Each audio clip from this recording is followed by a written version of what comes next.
En Buenos Días Cubanet le damos la bienvenida a Alex Otaola. Bienvenido, Alex. Un placer tenerte en este espacio.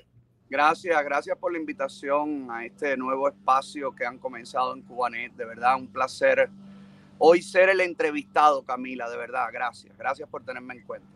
Este es un espacio joven, llevamos apenas mes y medio aproximadamente, tratamos de combinar igualmente noticias con entrevistas a personajes relevantes de Cuba, tanto dentro de la isla como del exilio. Así que te agradezco por tu tiempo acá con nosotros. Gracias a ustedes. Alex, quisiera comenzar por una de tus iniciativas, que has promovido más fuertemente, y es el parón. ¿De qué va el parón y por qué haces hincapié en esta iniciativa? El parón lo decretamos el primer parón en el 2018. Hasta ese momento yo no tenía conciencia de que la represión y que el dinero que se enviaba a la isla terminaba en el bolsillo de la dictadura cubana. Fui de la gente que en el inicio de mi programa también anuncié agencias de envío, recargas, viajes a Cuba. No solamente el parón, también impulsamos el No Travel to Cuba, que ha conseguido pues quitarle millones de dólares a la dictadura. El primer año de parón, la dictadura cubana tuvo que reconocer, luego de una campaña gigantesca en Miami por parte de las agencias de viaje, que no se habían visto afectadas, de que no había decaído absolutamente nada. Luego del primer año tuvieron que reconocer desde La Habana que les habíamos quitado 56 millones de dólares. Entonces, el parón es esa arma que tenemos en el exilio, los que no podemos hablar dentro de Cuba, de decirle a la dictadura, estamos convencidos que podemos detener esto con detener las remesas y detener los envíos, ¿no? Es una acción más de las tantas que desde aquí en años de exilio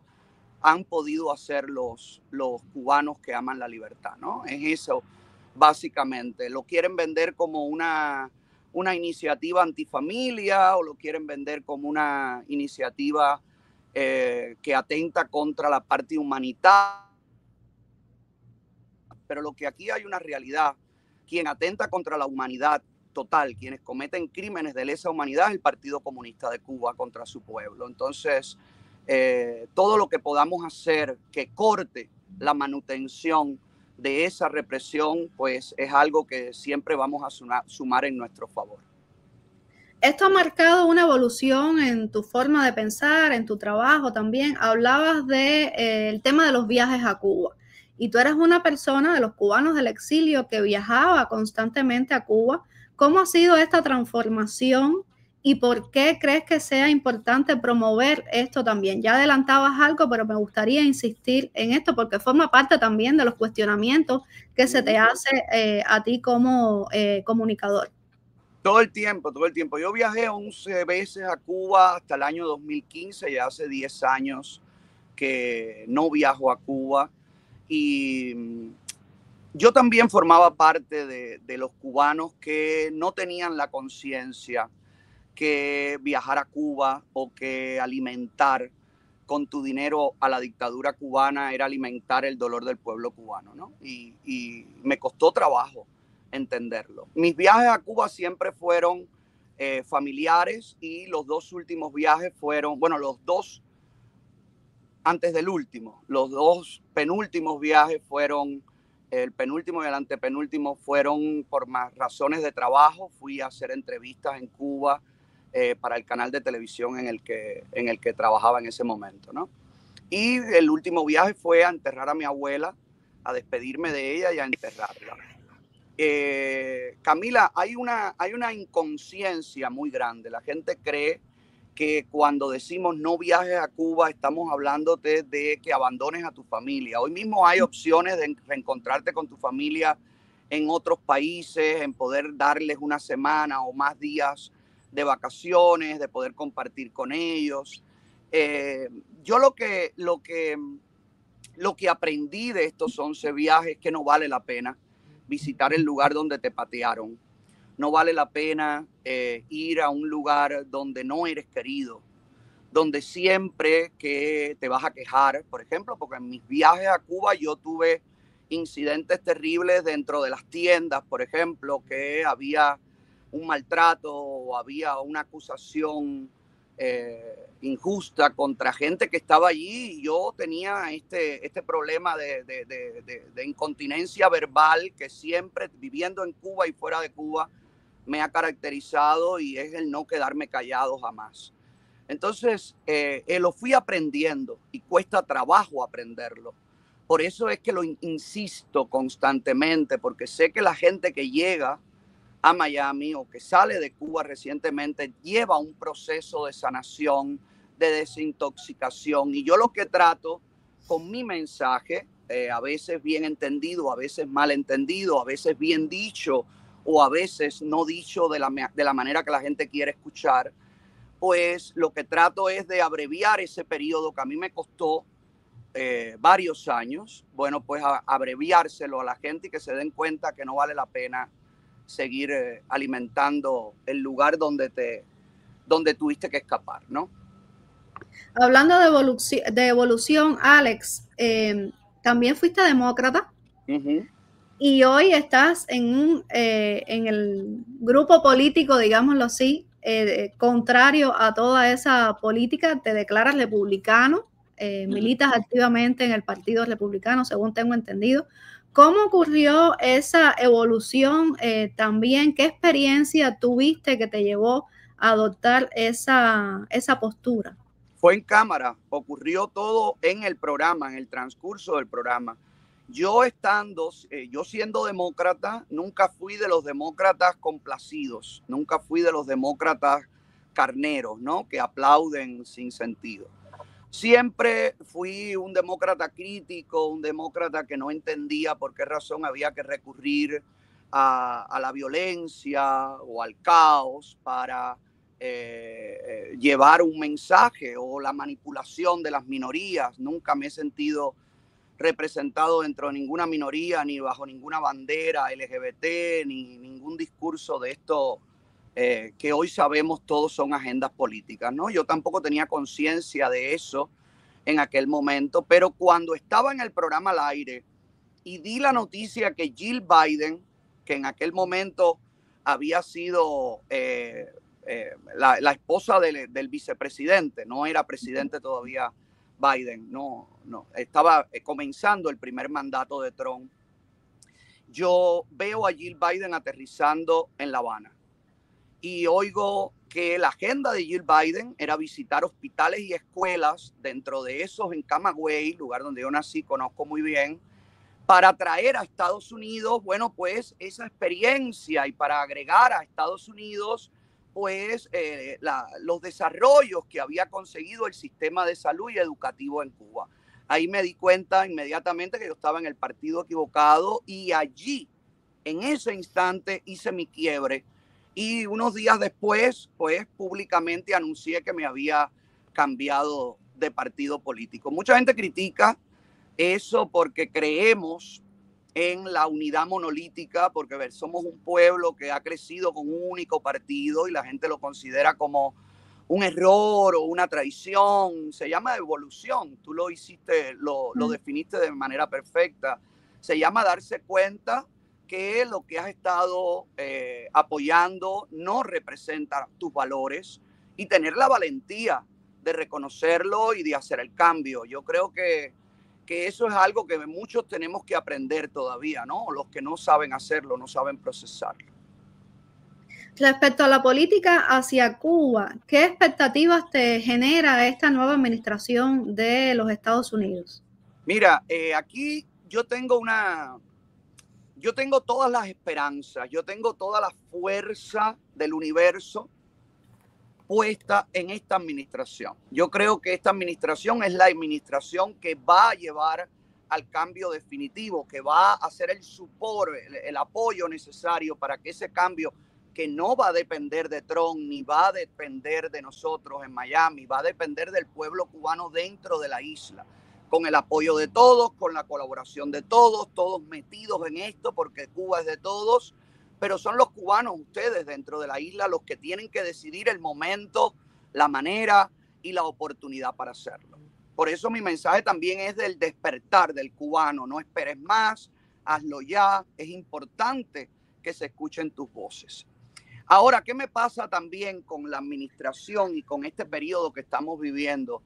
Si no ocurre en estos 4 años, si no ocurre en los primeros 2 años de esta administración, con la Cámara Baja, con el Senado, con la presidencia, con la mayoría, incluso hasta en la Corte Suprema, no va a ocurrir en mucho tiempo. Por eso es que se me desarrolla en este momento como una ansiedad, ¿verdad? Que la gente me dice, te veo más alterado, Otaola, te veo más cuando tendrías que estar contento porque Trump está en el poder. Sí, Trump está en el poder, pero el cambio no va a venir de Trump. Eso no es una orden que va a dar Trump y que va a ocurrir. Aquí tiene que ser muchos elementos que caminen hacia la misma dirección, y en pos de eso estoy trabajando, que no se pierda el tiempo. Yo creo que estos, hasta el año que viene, son años definitivos, definitorios para nuestra causa, y creo que es importante que, viendo lo que está pasando en el Caribe, lo que está pasando en Venezuela, la gente dentro de Cuba entienda que su papel es el protagonista en este cambio y que es momento de hacer escuchar sus voces. ¿Y cuáles son, a tu entender, esos elementos que debería ir adoptando la administración respecto a Cuba para acelerar ese cambio?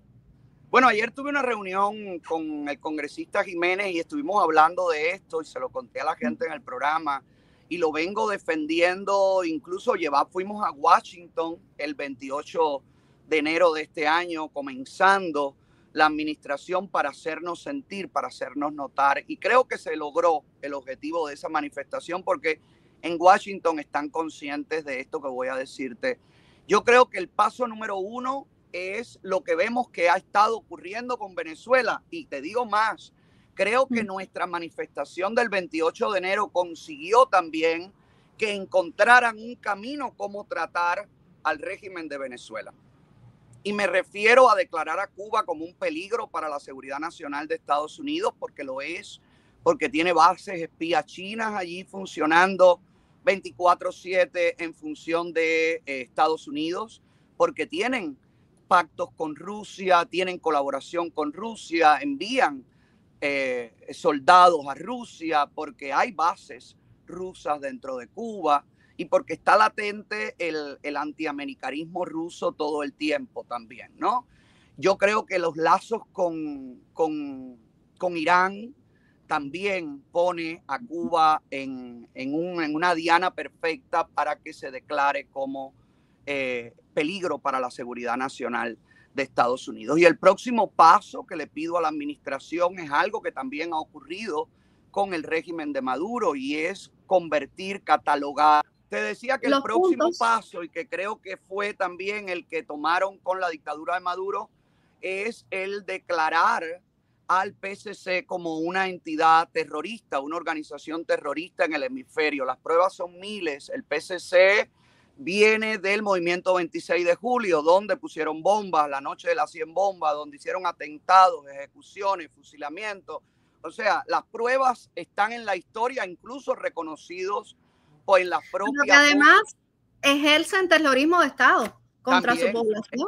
En un momento como este, cuando son gobiernos transmutados en partidos, bueno, pues ejercen y han ejercido por 66 años el terrorismo de Estado y la represión. Pero te decía que hasta en las voces de sus verdugos, como el propio, el viejo este de la barba, ¿cómo se llama?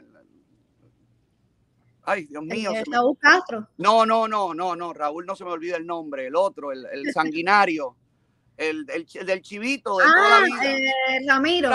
Ramiro Valdés. En las voces de Ramiro Valdés lo ha reconocido con orgullo. Todos los atentados, todos los vandalismos, todas las agresiones que hicieron cuando eran jóvenes. Entonces, yo creo que además en Cuba se han refugiado terroristas perseguidos por la justicia norteamericana, pues de España, de Latinoamérica, de las guerrillas, y que además hay un libro muy interesante de María Huerlao que habla de la intervención de Cuba en Venezuela, es decir, un aliado fundamental de un Estado narco. Sí, así mismo, y tienen alianzas. De hecho, Maduro está siendo custodiado ahora mismo por fuerzas de la seguridad del Estado cubana. Y del grupo Wagner de los rusos. Así es. Entonces, y los chinos también tienen ahí lo suyo, y los iraníes también están, porque todos tienen intereses que no quieren perder, ¿no? Entonces yo creo que ese es el camino, Camila, y es lo que le pido a la administración, que hay que de una vez y por todas nombrar las cosas por su nombre. Yo te voy a decir algo, aquí hubo mucho tiempo, incluso en los medios y dentro de los opositores y medios de oposición, que no se nombraba la dictadura cubana como dictadura, se le llamaba gobierno. Y fue Cubanos por el Mundo, y fuimos nosotros los que fuimos luchando contra eso, que hay que ponerle el nombre a las cosas. Y yo creo que ha llegado a nivel internacional el momento de ponerle el nombre al PCC como una entidad terrorista y a Cuba como lo que es un peligro para la seguridad nacional de Estados Unidos y de todo el hemisferio. Ahí está la metástasis en Venezuela, en Nicaragua, ahí está el efecto en México ahora mismo con Morena en el poder, mucho más obvio sus relaciones con el narco y con los comunistas que cuando la administración de López Obrador. Entonces yo creo que hay que actuar, y hay que actuar de manera diferente. No podemos seguir repitiendo lo que se ha hecho y no ha funcionado o no ha dado los frutos totales que buscamos, ¿no? Yo creo que es hora ya de no perder más tiempo y de exigir acciones y no palabras. Alex, este activismo que tú has implementado te ha convertido en un blanco de la dictadura cubana, incluso te han incluido en este listado de terroristas que dicen que le han entregado al Interpol. Es risible, pero bueno, estamos hablando de una cosa que ellos lo manejan con mucha seriedad, ¿no? La justificación detrás de que lo nombren a ellos el Estado patrocinador de terrorismo es declarar que sí, Estados Unidos también alberga supuestos terroristas. En este caso estamos hablando de comunicadores, influencers. ¿Te has sentido amenazado de alguna manera por el régimen cubano? ¿Temes por tu vida?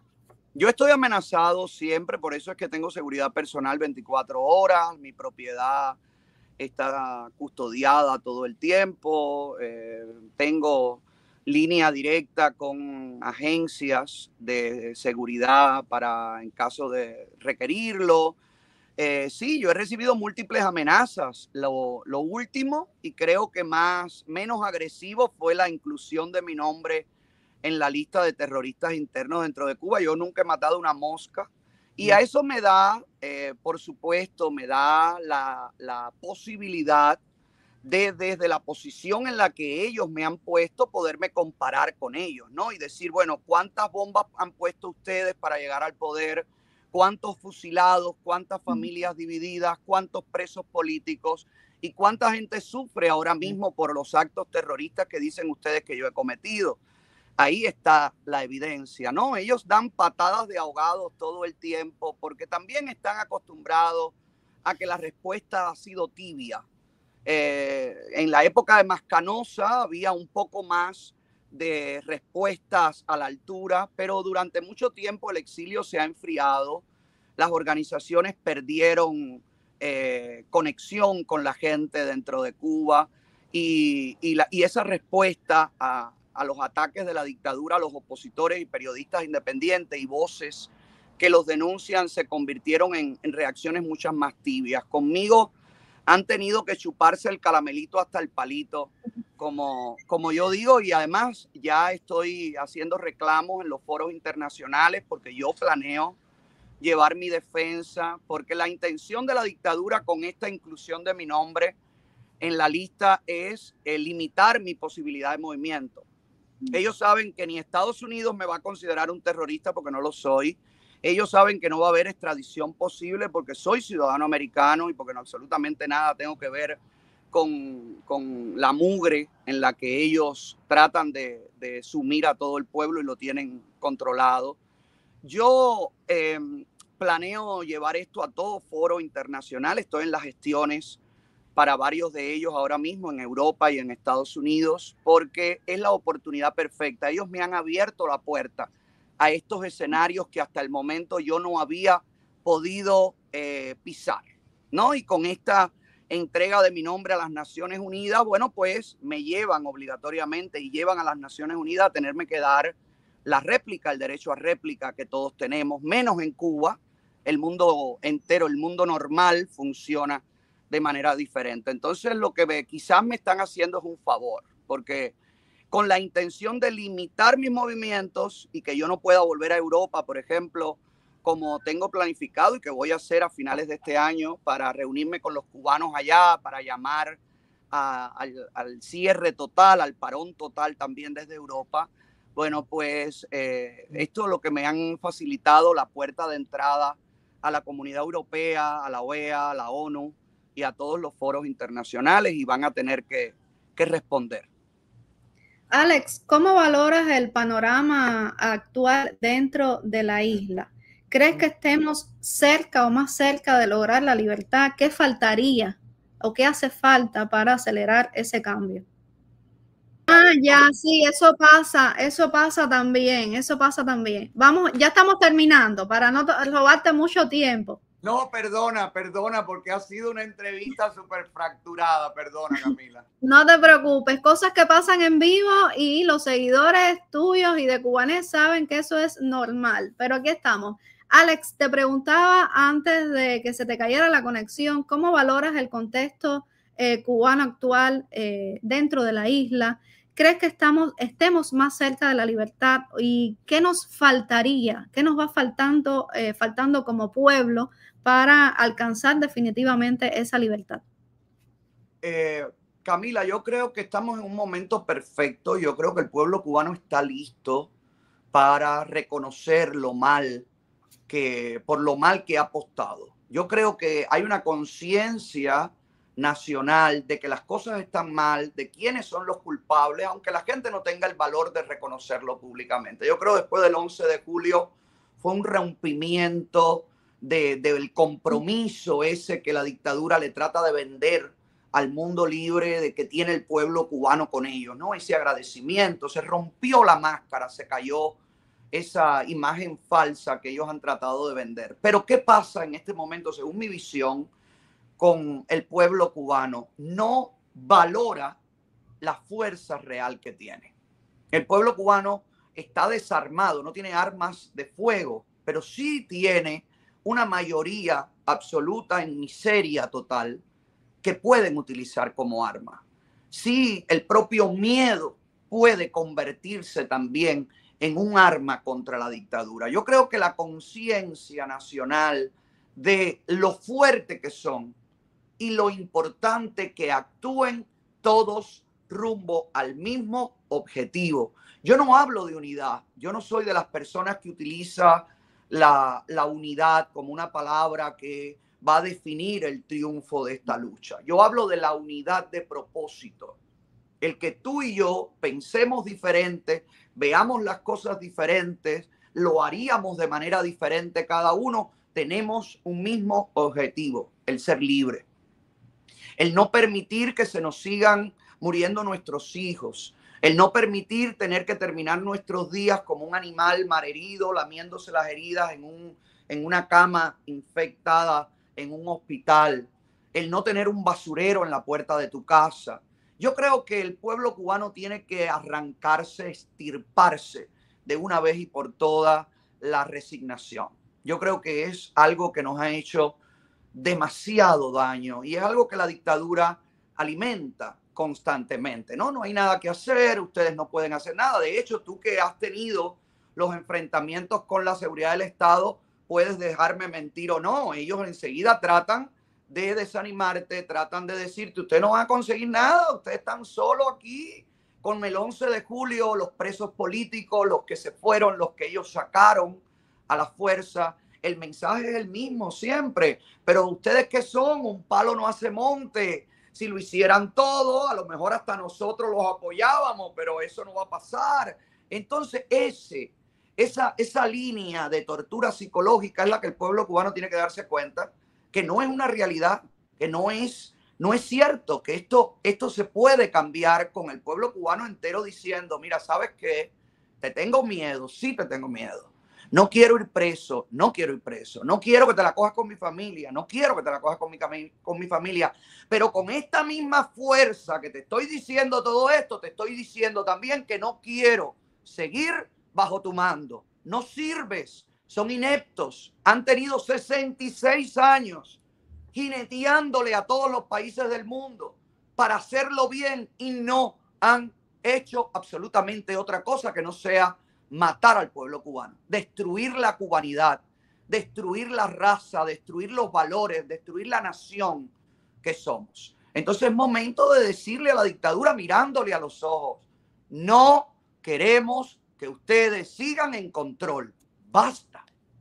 Yo creo que si el pueblo cubano entiende que esa es el arma más grande y poderosa que tiene, estamos a 2 días de la libertad.